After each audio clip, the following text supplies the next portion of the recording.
Oh, I know what the problem is. What's the problem? I need to be on a different account. Boom. Now we're watching it. Okay. Pizza Night, episode 2. Off to a amazing start. Oh, could you hear yourself? Yeah, a lot of beeps and boops today. How are you? I'm tired. I am tired too. What was I thinking about? The first thing I was thinking about today, or just now, because I was really tired and I wanted to cancel and not do this. And then I listened to a bunch of songs off Paul's Boutique and I got really hyped and now I'm awake again. Then you told me about horrible murder stuff and now I'm bummed out. So. No, I don't want to go to bed because I'm afraid.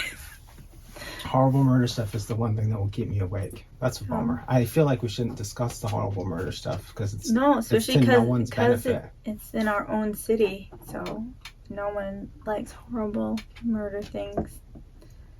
Yeah, that's sucky. I'm gonna adjust our monitor here. Yeah. The in-studio monitor. And your cup has an unnatural amount of lemons in it. Yeah, it's great. No, it's disgusting. Your topics, I saw them. One of them was just going to say dogs. On the Instagram, and it's questionable. Chevy. Speaking of dogs, come over here. Good girl. Let's see. The first thing I was going to say.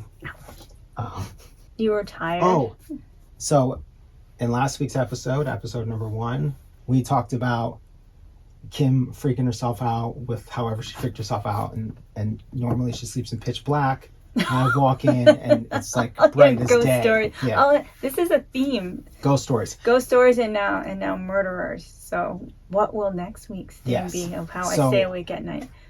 After we talked about the ghosts in your house, we didn't talk about it again that night, but when I came to bed, you were asleep with all the lights on, so I assume that you freaked yourself out talking about the ghost. I was asleep with the lights on? Uh-huh. Exact same scene. Oh. Sleep with the lights on, like Dracula. Oh. Maybe I did. I don't know. That house is scary. We don't have to talk about it again because I don't want you to be doubly freaked out between that and psycho murderers. You can get a complete recap if you listen to last week's episode. You can hear all about Kim's disturbing childhood. Plus, I don't think I described it enough. The living room was filled with those religious statues that are meant for outside, and I'm not talking like a couple of them. First off, like use your hands and show like like a small child. Okay. And like just not a few, like the whole living room, like the whole floor. It's like a Catholic thing, right? Like Catholics have that kind of stuff in their yard, don't they? Yeah. Like you don't see it around here. No. In general.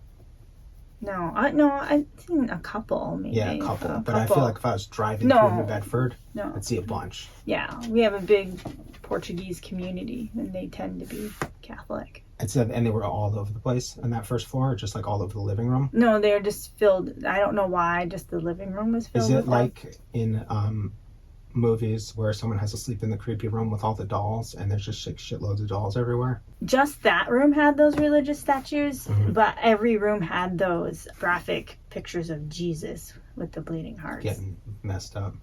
I'm not getting messed up. Not of him getting crucified. They're supposed to be... I didn't grow up in this environment. Oh, no. Not of him getting crucified. Cult member hippies. They're supposed to be the ones like... Is it like the stuff that's on those candles? Because those never have like crucifixions, but they always got Jesus. No, and, like, I would say it's more of like his more, not a glorified body, but the happier ones where it's just him but it shows like his heart. It's like the one where he has like the drapey clothes, but like it shows like his heart, but the heart has like thorns on it, and the thorns are like bleeding. Mm-hmm. Yeah, but that was in every room, and like it wasn't like 8 by 10. It was like big, yeah. Is that where bleeding heart comes from? Like that iconography, like Jesus being so overcome with empathy? I have no idea. That's going a little too far. Well, I never thought I don't know. What's up, Chevy? It's getting a little deep for at 9 o'clock. I know. Well, we are tired. Last night, I went to bed too late anyway, and when I got into bed, and couldn't fall asleep because I could hear in the next room the sound of a metal water bottle being like rocked back and forth, but very slowly, but loud enough to keep me up. And at one point I said, should we do something about that? And then there was silence because you were totally asleep. So then I didn't do anything about it. So that was our 7-year-old. And then our 12-year-old kept rolling off her bed and banging into the wall, which there's no point in waking her up because she would still do that anyway. It's not like if I went in there and was like, Patience, you're banging into the wall. One, she would have screamed. Damn, bro. One, she would have screamed at me. And then two, at the minute she fell asleep again, she'd be banging on the wall.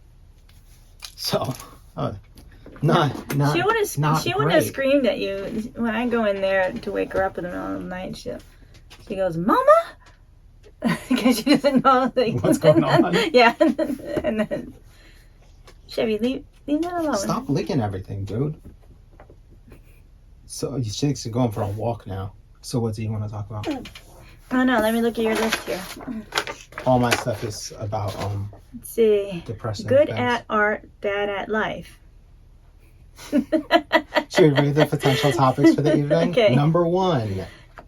Good at art, bad at life. Number 2. TV shows that need to be over. The Walking Dead. I'm gonna miss The Walking Dead though. Number 3.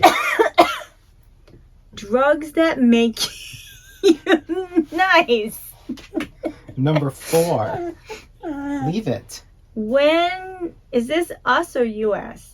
Oh, when the U.S. No, when versus. That's versus. Oh, when versus if on US collapse. So the question is, when is the U.S. collapse? Or is the U.S. going to collapse? Okay.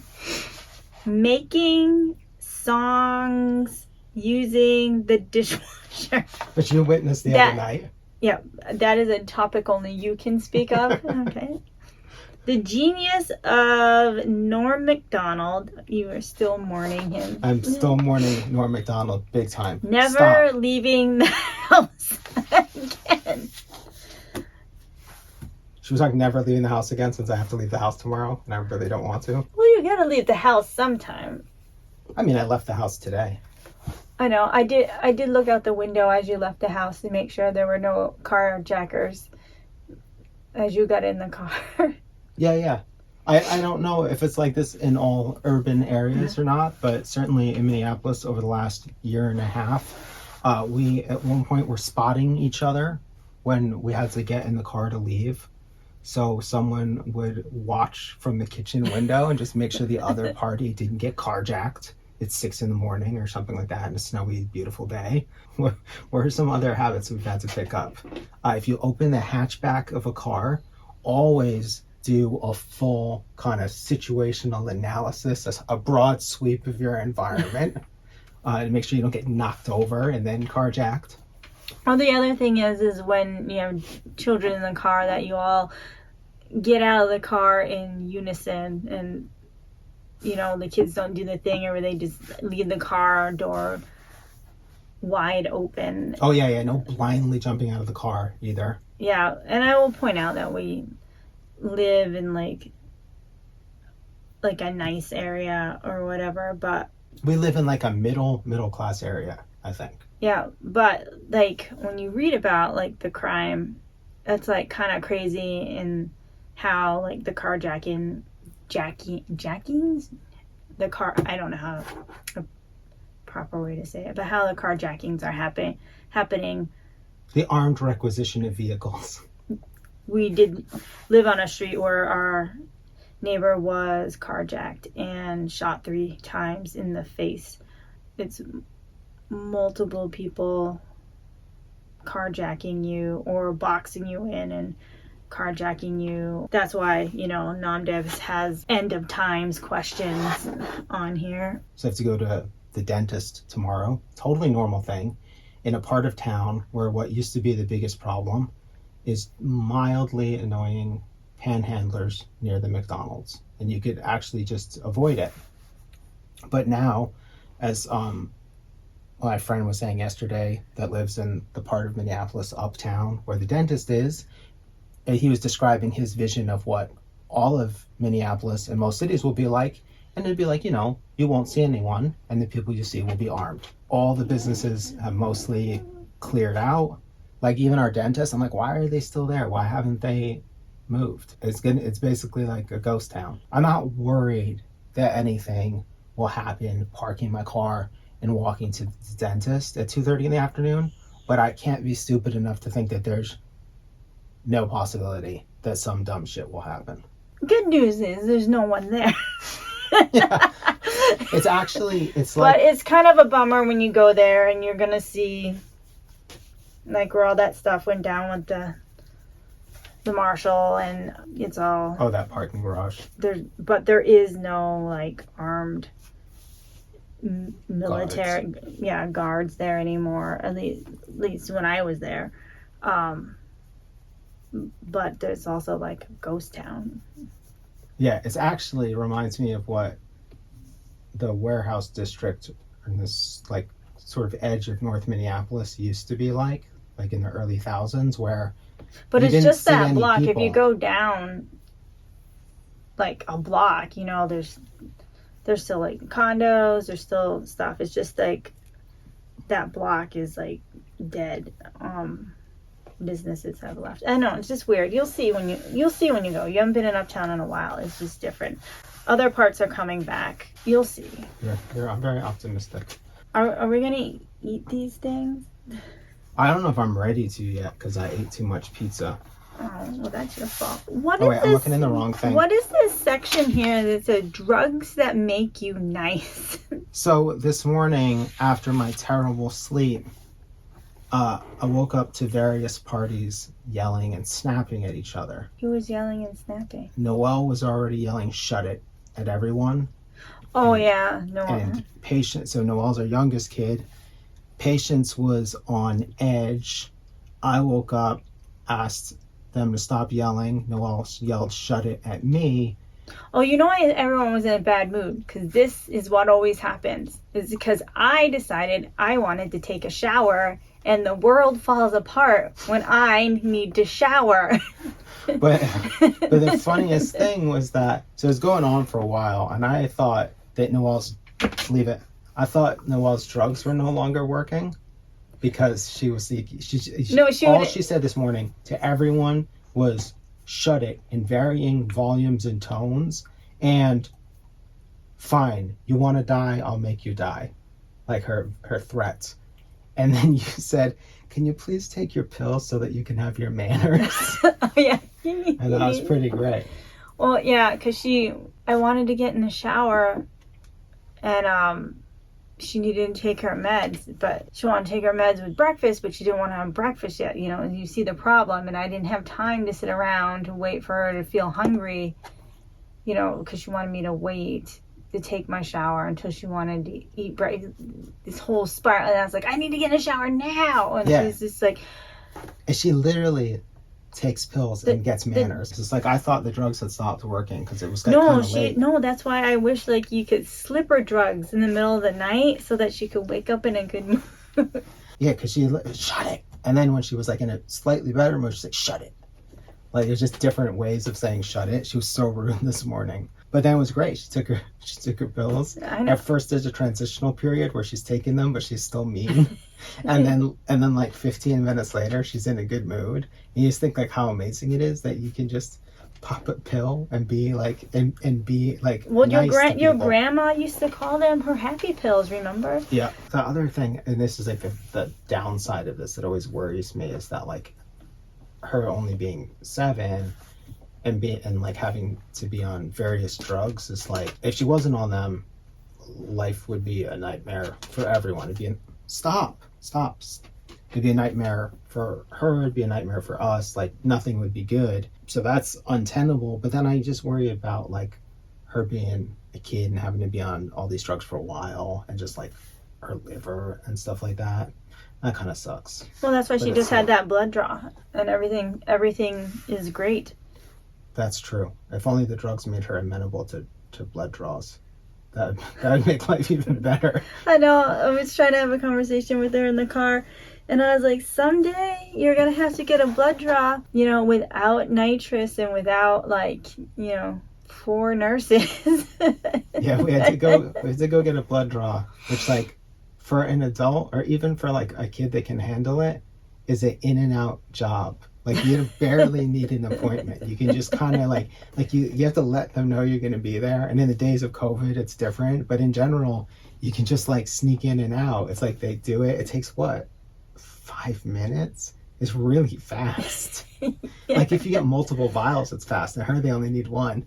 But we got to make an appointment at a children's hospital. That's 22 minutes away. And they have to have 2 nurses spend probably 15 or 20 minutes with her, just getting her comfortable, like all this stuff. Like, you would think that she was having a serious procedure. And they're like, okay, do you want to, like, what flavor do you want your mask to be? Because they got to do, like, a nitrous thing. And you put, like, chapstick on it to make it smell good. Smell good, yeah. Or different or something. Yeah, I don't know. And then they have to bring in more nurses because the minute they touch her, she I like they look at her and she's so sweet. There are 2 nurses, and then I'm like, you're gonna need more nurses. And the woman's like, oh, they're like, we're what'd she say? We're a team, and she was including us in the team, which was very nice. Oh, she was. And she's like, if we need more, why don't we just try this? And if we need more, then I'll go get more people. And I'm just like, all right. But I'm like, last time we needed more people, and then, like, they start giving the nitrous to Noelle, and then the woman's like, you could see her getting tired. Yeah. You could see it, like you just watched it, like, wash over her. And you're like, oh, this is going to be easy. Nope. And then the woman's like, I'm going to get a few more people. And then the fight started. And she had this, like, big old, probably this big. Squishmallow. Squishmallow. The Squishmallow, the comfort toy now. They used it to both hold her down, like, not aggressively, and block her vision. So it was, like, right here, so that she couldn't see them taking her blood and not freak out. Because, like, the reality is, like, I don't know if she could really feel it, because when they touched her, she freaked out. Yeah. They went like this, and she was like, oh, don't touch me. And so to do it's terrible because it's anxiety. You know what I mean? Yeah. I mean, it's awful. I feel bad. You feel so sad for her. You feel both sad and infuriated. She says the nitrous, she gets the 1 vial of blood. It doesn't take long at all. She's crying. She's super upset. They get her some water, and then she throws up, because the nitrous can make you throw up. And if you have nerves, I imagine it can doubly make you throw up. I know. So she, like, throws up on a pillow, and they're like, oh, did she eat today? I guess they would have preferred she hadn't eaten, which no one had ever told us. No, she ate last time. So she threw up. So it's this whole production. And then, like, the bribe for even getting her to do something somewhat agreeable is, like, to bring her to Target to get a toy or something.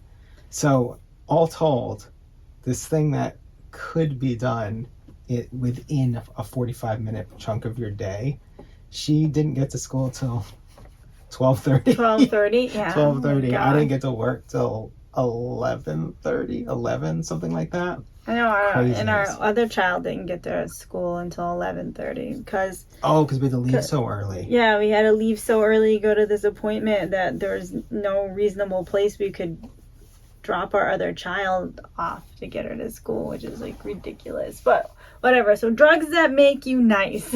I mean, it'd be cool if there were drugs that weren't crazy, that just, like, immediately, like, they put you in a good mood without making you like a weird good mood. Like, I don't want to be on, like, Molly and all of a sudden I want, like, everyone to rub me or whatever, you know. Isn't it Valium? Isn't that the other thing that makes people nice? Does it just put them, like, in the just standard nice? I don't know. Valium just makes me normal. Have you ever taken normal Valium? Yeah. When I get vertigo, when I go to the hospital, that's what they give me. It just makes me normal. I forgot. I assume because it's always associated with 1950s housewives, that it was a patriarchal plot to dull their senses. No, it just makes me normal. Oh, well, look at that then. What are you doing, dog? She's like, nothing, just sniffing things. Then sniff.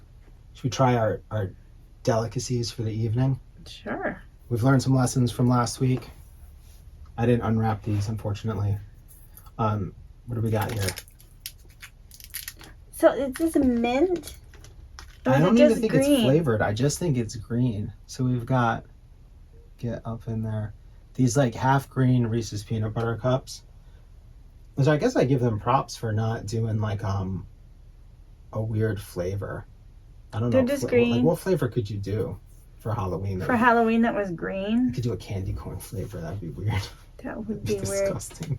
What could you? You could be like, you can make them gross, like the Harry Potter jelly Nobody really bellies. does flavored ones, do they? They mostly just make them. But it could just be weird like, shapes. it could be like booger flavor, and that would not be good. I was thinking. So this tastes totally normal. There's like nothing abnormal about it. It's not matcha. They didn't. It's not matcha. It's not mint. It's not green tea.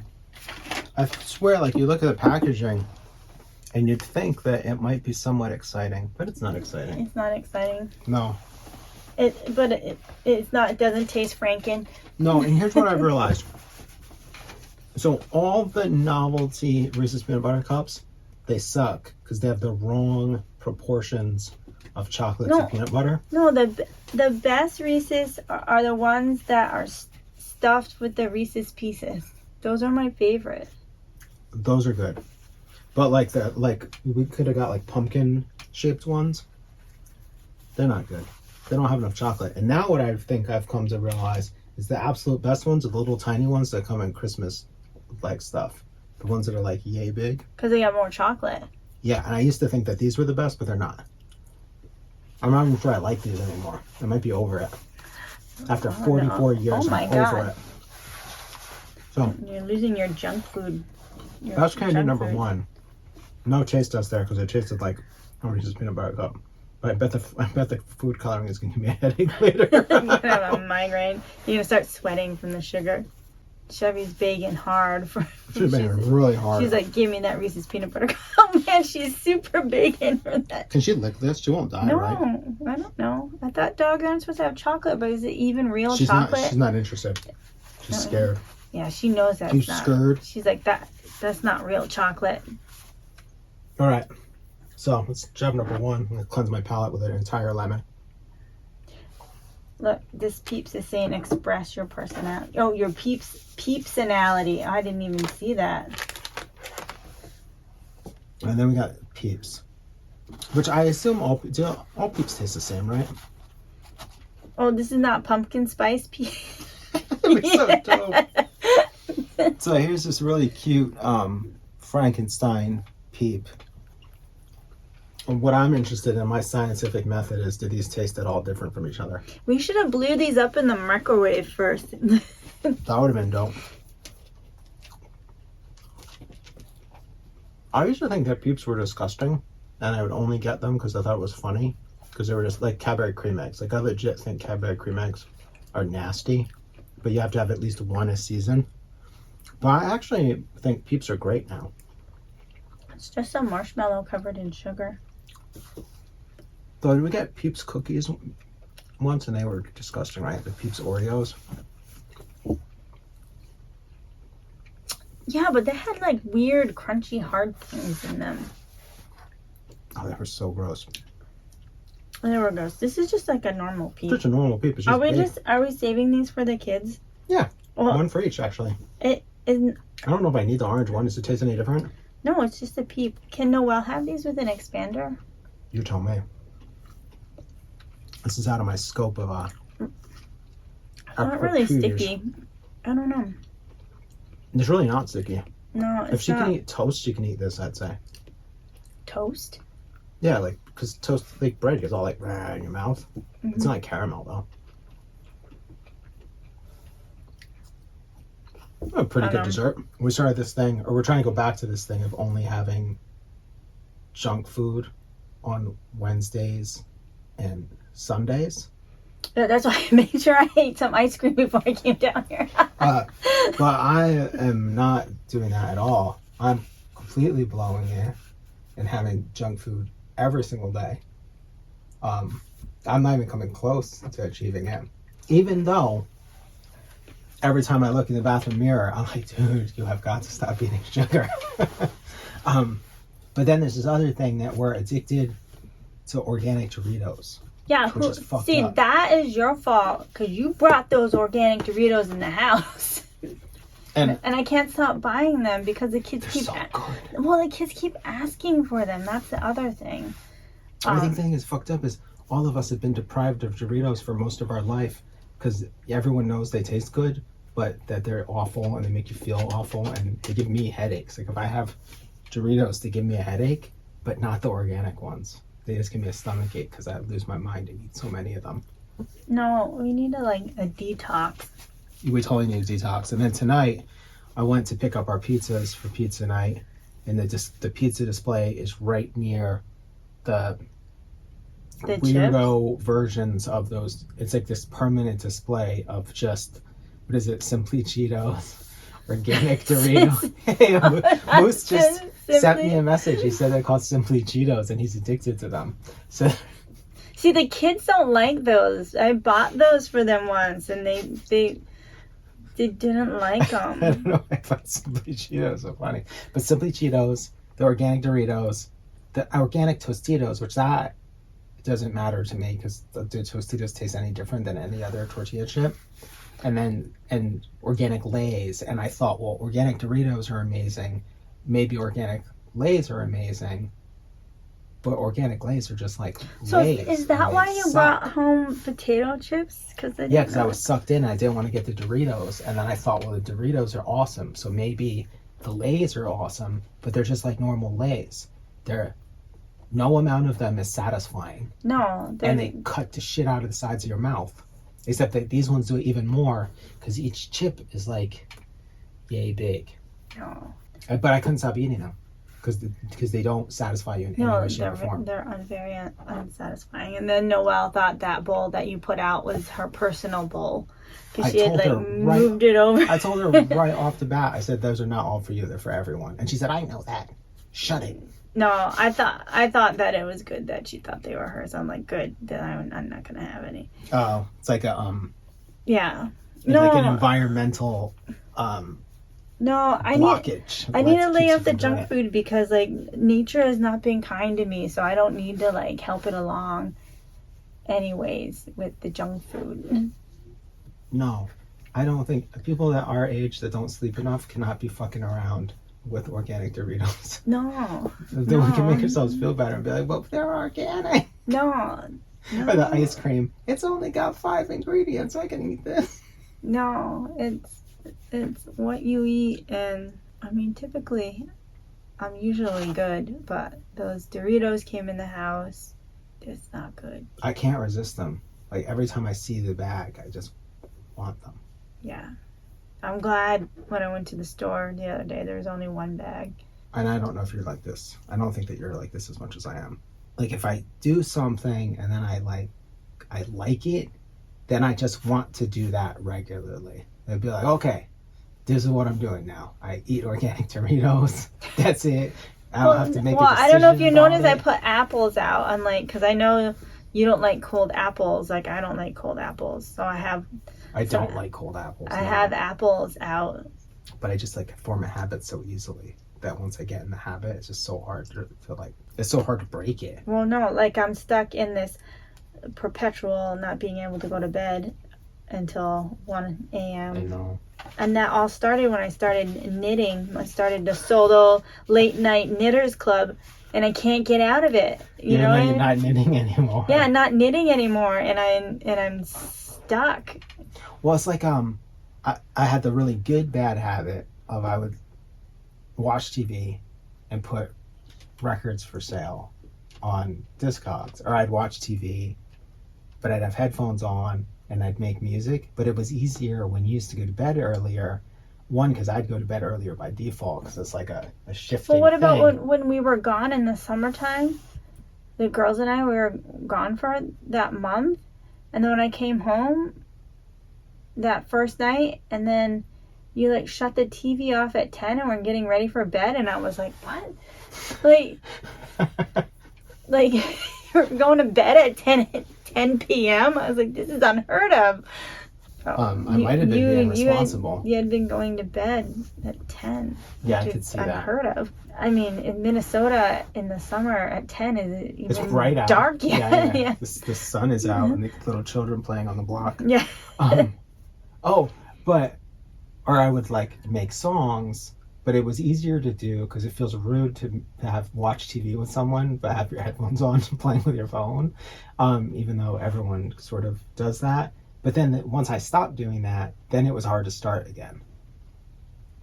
It's like once I get in whatever groove it is, I just stay in it, even if I don't want to be in it. Which I guess basically. Well, we're out of whack after family of addicts. I think we're also thrown out of whack after moving in June and the house still being not. I mean, everything is still not settled. We're not settled. Okay, shows that need to be over. The Walking Dead. You've been hating on The Walking Dead for like 1,000 years now. I was thinking about this today. So there's like a bunch of shows that I like, but I want them to quit. I know Game of Thrones was like one for the longest time for you that you wanted to end. And I forced you to watch the final season. The Blacklist definitely needs to call it quits. Oh, it's just stupid. The Blacklist needs to just... Why? Yeah. Why? The Walking Dead, even though I like the individual episodes, I feel like it's stupid. You're going to finish out this. Yeah. You made it this far. And I think, and I didn't watch the last season, but Supernatural got completely stupid and should have been over like 4 years before. Yeah. I feel like that I agree. I was trying to think about why can some shows just keep telling the same story over and over again and be fine, and other ones it's stupid. And I think like with The Walking Dead or The Blacklist, they both do this. Every season is always basically about the same thing. It's this big overarching problem. In The Walking Dead, it's always who's the new assholes that we have to kill. Mm-hmm. And then in The Blacklist, it's always who is red. And eventually you're like, oh, I get it. Like on The Walking Dead, like you're going to run into a new group of assholes and you're going to have to kill them. But it's just like, I just don't care. But I think that the opposite of that is if the show never does that, then it is basically The Simpsons or The Family Guy, and it can continue on indefinitely, and the only question is whether you find it interesting anymore. But so if like each episode is exactly the same, A-okay. But if each season is exactly the same, fuck that. Uh-oh. What's going on with her? She just won't stop licking me. She's like licking. Oh, I just poked her in the eye. Oh my god. You all right? Is her eye still there? Yeah, she's still got an eye. I think she's just unnerved by the basement. This is only her second time down here. And of course, if anyone's like watching this video, they're just gonna see my hand moving under the desk. Creepy. Yeah. I'm about to get Me Too'd. Like The Walking Dead's great. And it's the last season, so I'm glad that it's like gonna call it quits. But it's weird kind of wanting it to be done and just being like, you probably should have quit 3 years ago. But are you going to watch the spin-off if they have it? The further adventures of Daryl and Carol? Yes. But here's this is my pitch to AMC and the Walking Dead people. Make the Carol and Daryl show a Monsters of the Week type show. Like, or a procedural. So like make it like Law and Order. Like each week they got a different case.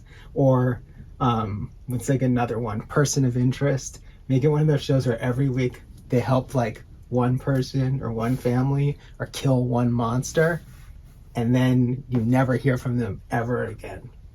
The kind of show where like in someone's IMDb they can be on it 3 or 4 times playing different characters. Is it like how Supernatural was in the beginning when they were just killing monsters before the dad stuff? Yeah, no grand conspiracies and none of this stuff where some event is going to take place and we need to see it from 6 different angles over an entire season. Okay. Fuck that. Monster of the Week is what I think it should be. Okay, now So seeing that Season 2 of Taken is what it should be. all right. So do you feel like Fear the Walking Dead needs to end? Or are you still in a happy place with Where that? am I at with Fear the Walking Dead? And that show's changed a lot from season 1. Yes. I like the transformation into a quasi-Western. Yeah. 2 main characters are good. Yeah, I think I'm okay with Fear for right now. For right now. Yeah, we'll see. If I start feeling like they're just doing the same shit, I'm like, as I feel like with like The Walking Dead, they could just have the screen could go to black and then it could go. Assume that for the rest of their lives, this kind of shit just keeps happening. At that point, they could totally just do movies. You just do one movie every 5 years, James Bond style. So Be then, like, oh, another thing. are you happy? Here's the other problem I have with that- The Walking Dead. Oh. They add too many characters at once, and I think the ultimate thing, and I think this is like where the people who made the show got it wrong. I think that they thought that they could pull this thing off where it's the world that matters. So you can have The Walking Dead, you can have Fear the Walking Dead, you can have the show with the kids. You know, at one point they were like, we're going to do it. Remember they were talking about they were going to do like a European version, where it wasn't going to be a European version of it. It was going to be a story that takes place in Europe, but they can't because it's ultimately about the characters, and they killed off most of the characters, like the ones that you really give a shit about. Because like the way I view The Walking Dead is that what's his name that's now not on the show anymore? Who's the main guy? Rick. I completely view the idea that Rick is like this biblical figure on a mission. He doesn't know it, but he's like on a mission from God to fucking wipe out the sinners. That's like how I view it. And that's like why I think like he comes through and ruins everyone's way of life, which is like the central crux of The Walking Dead is that Rick is going to fuck up your life. Yeah. But they all have it coming, whether it's through evil or whether it's through self-delusion, like the people that live in the Alexandria. They're like completely deluded, and he's got to come in and like toughen them up. But I kind of viewed it as like I thought that there was like a central moral kind of thing, and that once you took that out and you took him out, that like what's the show about? Like people surviving? Like I kind of don't think that's what it was about. I felt like it was like a I guess I felt like it was like a Western in that it was a moral universe and people were punished for doing certain things. And Rick and company, they were the punishers, even though like it's not like they were delusional and thought that they were on a mission from God. But Robert Kirkman, the guy that made it, is super religious. And I think it shows like that he like comes through. He's like a avenging angel kind of cleaning up the mess. And without him and without that, I feel like it's like, oh, okay, it's post-apocalyptic, they're trying to survive. It just feels like a step down from where it was for a long time. I definitely missed the focus without Rick there.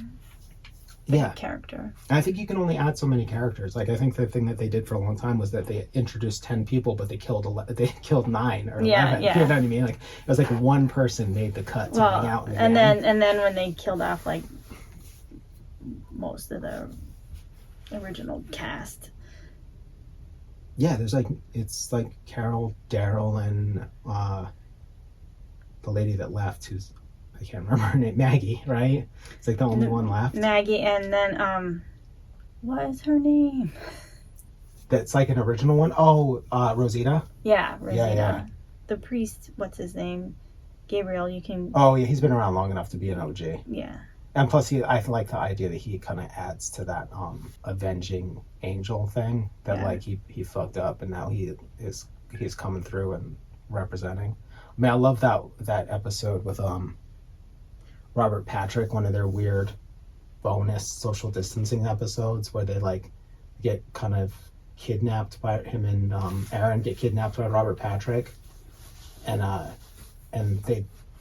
he spits this big long game about how people are great and he can come with them back to where they live, and then the minute the guy turns around he kills him, and Aaron is in shock and like, why'd you do that? And he's like, wasn't gonna let that fucking murderer come live with us. It's like, you think that he's like doing this like very Christ-like thing, but instead he's like Old Testament. He's like, this shit's not flying. I like that kind of hyper moral sort of stuff. Almost like a Abel Ferrara movie, like a bunch of scumbags, but they all get what's coming to them. See, you don't like shows to go on too long. Are you glad that like Bosch and then Goliath are ending? I mean, it's good, right? Because it's like, I think Bosch is super character driven and he doesn't do the same shit every season. But Goliath, he definitely does the same shit every season. Like, oh, big evil thing with weirdos. It's like, how many weirdos can he go up against, and how much weirder can they get? Like that season with the weird farmers, were they farmers or whatever? It was water. Avocado farmers. It was yeah. The water rights. How much weirder could the villains get than that? Like, well, there's one more there's a new season. Yeah. One So more. I'm sure that there's it's gonna get weird. I'm sure it's very weird. But I mean, I think that's like the thing of like the Ricky Gervais shows of like do 2 seasons and be done with it. Or like Netflix, do like 2, 3. Yeah. And they're done. Like let the story have a beginning, middle, and an end. Yeah, I don't know. It's weird. It's almost like it's fatiguing. Like the season-long repetitions. It's just like, oh, fuck, I gotta commit to like this giant, long story. Whereas if it's a sitcom, I only gotta commit to a 24-minute story. You know what I mean? And it resolves itself, and it's like, okay, cool. It's not the deepest thing in the world, but like, it's like a snack. But watching these things that are essentially movies that are like stretched out 10 times longer than a movie, maybe that's what it is. It's like that. It's like you have to have this weird commitment level to these intense, long shows. That's really the other problem with The Walking Dead is they made Negan too likable. You can't have like the worst villain in the show and then give him so much airtime that he's the only character you care about. I really like Negan. Yeah, and you totally need the further adventures of Negan. That's a show I'll watch. See, Kiki said that they just picked an actor too that was too attractive. Yeah, because Negan in the comic books is like kind of gross looking. He's like a fat guy. Like he's like what you imagine a high school gym teacher to be, like a fat sort of short guy. Like, and instead they get this handsome like dude with a lot of fucking swagger, like swinging the baseball bat, looking cool. Yeah, Kiki, she's never watched Supernatural, so like we know that he's a recognizable actor to us, and she's like, they picked the guy from Grey's Anatomy or whatever, because he was like in that season. Yeah. I was like, no, he's the dad from Supernatural, and she's like, what? But nonetheless, a recognizable actor. Yeah, and it's funny because I think the other thing is they gave him so much airtime, it started to make him seem so cool that the first time I watched the episode where he bashes people up, that legit freaked me out. Like I was like really like it upset me. Like I found it upsetting. Now, if I were to watch it, and I've seen it a few times, I think. Now, if I were to watch it, I'd be like, "Ooh, Negan's here!" Like totally different reaction. Well, I don't like. Fucking badass. I still don't know if I can watch that season. Well, one like it's hard, but that season's just. I just don't like that season. The whole Daryl in the closet and having dog. That's just a tough season. I don't like that season. But except it's got the best episode ever. And they killed Glenn. Yeah. But it's got that episode where Maggie and Carol get taken by the women saviors. Oh yeah. And they go, and I feel like that's such a good like I think that's my favorite episode of The Walking Dead maybe, because it's like such a nice, like. Yeah. Flip or whatever. I like any of the ones where Carol has to pretend to be a normal functioning human being and not like a weird traumatized monster. What else is on our list? What is else on our list? I don't know. I don't know. We could wrap it up on and talk about my ongoing love of Norm Macdonald. Okay. So you've been so sad about Norm. Yeah. So. Before Norm Macdonald died, probably over the last 5 years, I would go through various points where like for a week straight, all day long, all I would do is listen to Norm Macdonald clips on YouTube, just nonstop. And to the point where my YouTube feed never has ever stopped suggesting Norm Macdonald clips. When he died, I obviously did that again. There's like a bunch of things that I find really interesting about him. Like I remember the first time seeing him do the news on SNL, which I think we definitely saw together, and just being like, this dude's awesome. Like he's got this weird, like, listen here, see, like old-timey voice, and these like ridiculous jokes that are like bad sometimes, with the delivery is like so like embracing the stupidity that they were great. But then seeing his stand-up stuff over time and seeing that like it seems like a big part of what he was about, at least as a like comedian, not as a crazy man that showed up on late night television, was kind of cutting down bullshit. Like one of my favorite jokes that he had was about Bill Cosby after like rapist Bill Cosby, not Cliff Huxtable Bill Cosby. And he'd be like, yeah, a friend of mine said that. He's like, the worst thing about it is the hypocrisy.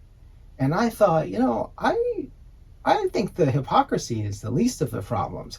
I think that drugging the women and raping them, that's the actual issue. He's like cutting down this like weird shit that people say, where they say like, oh, the worst is this. And it's like, no, that's not the worst at all. Or like he has a bit about like when people say teachers are the real heroes. And it's like, both of my parents were teachers. They didn't do anything heroic, and they kept the schedule of a 10-year-old. Like, they don't work all day. They take the summers off, and they only need to be smarter than whatever grade they're teaching. They're like the least heroic people. And obviously, he's not saying that teachers suck, but there's this thing about like cutting down bullshit when you're like in a period where everyone is kind of like walking on eggshells all the time. No one knows what they can call anybody. It's kind of helpful to have somebody just kind of cut through layers of bullshit. Like one of his like last stand-up shows he did, he had this thing about how people say, oh, you can't joke about rape is not funny. And then he's like, there's one kind of rape that everyone agrees is funny, prison rape. And he does a whole bit about it, and it's totally true. You're allowed to make that joke, and he like comes out and points out that we say these things that we're like, oh, you can't do that, but you can totally do that. It's just that we've like made these weird lines in the sand. But the genius of what Norm Macdonald did, I think, is in the way that he handled his career. So you're a photographer, more generally like a creative person. I'm a designer and I don't know, musician, artist, whatever. And as a creative person in general, you have this like innate desire for new problems to solve and new challenges. So you never want to do the same thing over and over again. And a lot of the times, I think creative people easily jump to other careers because other careers have new challenges. So you've done stuff, whether it was like even just doing photo assisting and then ending up being the weird expert on some thing at your job, is like a really normal thing for creative people to do because they are naturally attuned to wanting to solve new problems. One of the dangers of that, like this is the danger that I have, is of solving problems that are so far unrelated from all the other things that you know how to do that they become distractions. Or that you can accidentally get good at something that you don't give a shit about. It's like a really easy thing for a creative person to do. So like a lot of creative people spread themselves too thin because they're like, oh, well, I want to do music and I want to paint and I want to be an architect and I want to run a business and I want to do this. Like this is the thing I'm totally guilty of doing. What Norm Macdonald did that was incredibly smart was he kept all of that and he honed it all into comedy, and then he did lots of things within that. And I think that's like the thing that's a real genius. So his late night shows, like his late night appearances, are way more popular than any of the stand-up that he did. But the late night appearances are nothing like the stand-up, and he prepared for them, and he did them in a different way than he did stand-up. He essentially used them as another type of problem to solve. So the thing he really cared about was stand-up, but the opportunity to be on Conan O'Brien and tell a ridiculous story about a trip to a bed and breakfast in Minnesota that he never took. Just this ridiculous story that he made up, that he can use old-timey slang and say dumb shit, that's a form of comedy. And that was like a thing that he did throughout. And so that he was constantly solving different problems, but they were all related to each other. And I think that's one of the reasons why he's so good and so funny, and why lots of people like him for lots of different reasons. Like, some people think he's like the greatest stand-up ever, and some people just love viral clips of him on talk shows, and other people like it when he's being more rowdy and raunchy on like the Howard Stern show. I think that's an important thing to remember, is the idea of trying to keep the problems that you're solving related to each other and in a similar lane, because it's way too easy for me to fuck around with some crayons and then be like, make a weird discovery, and then all of a sudden be like, oh, I should just draw for a while. Like, no, I should not just draw for a while. I should find something related to the things that I'm actively interested in and try to keep that lane narrow but interesting. And that to me is the thing that Norm Macdonald did, that is also why he has an immensely huge body of work for someone who over 40 years or whatever only did 2 stand-up specials. Most comedians are doing them once every 2 to 5 years. He could have, and he chose not to, and instead chose to like hone that part, but then explore all these little nooks and crannies. And I think that's really cool. And then of course he's just the funniest person that ever walked the planet, I think. So Norm Macdonald, if you were ever looking down, I miss you very much. Oh no. Yes, and now I'm sad. So on that front. And I will say, we watched, so probably the most famous Norm Macdonald clip is the one from like 1996 maybe, on Conan O'Brien, where he keeps interrupting Courtney Thorne-Smith, who's trying to promote her movie with Carrot Top, and he's wrapping up the interview, and Conan O'Brien says, okay, well, this is Courtney Thorne-Smith. She has a as yet untitled movie with Carrot Top, and she says, no, it's got a title. And Conan's like, oh, what is it? And she says, it's chairman of the board. And he looks over at Norm Macdonald and goes, do something with that, you freak. And Norm Macdonald goes, I bet board is spelled B-O-R-E-D. And everyone loses their shit. Like, Conan O'Brien gets up and walks away. He can't handle it. The entire crowd loses it. And we watched that live with my brother. And that episode of Conan O'Brien, from start to finish, was the funniest thing I'd ever seen in my life, to the point where I didn't see that clip again for 1996, probably 20 years. And I thought about it constantly. Like, I thought about it monthly, I would say, like how funny that episode was. But what is missing from, if you only watch that one little viral clip, is that he'd already been through 2 full segments of that show and was absolutely killing. He comes on, is super awkward and weird, and the audience doesn't know what to think. By the next 10-minute segment, he has the audience dying. So when Courtney Thorne-Smith comes out, it's still the Norm Macdonald show. Like, he's completely running this thing, and ultimately he's doing her a favor because he's making her segment totally hilarious, even while making fun of her decisions as an actress, like quitting Melrose Place to do a movie with Carrot Top. And so if you've seen that clip, find the thing where it's the full segment from start to finish, because hysterical. It's basically 30 minutes of him just absolutely destroying everyone. Like he has the whole place dying the entire time. It's pretty fantastic. And yeah, it's the funniest thing I've ever seen in my life, and it still is. So that is episode 2 of Pizza Night, and thanks for watching.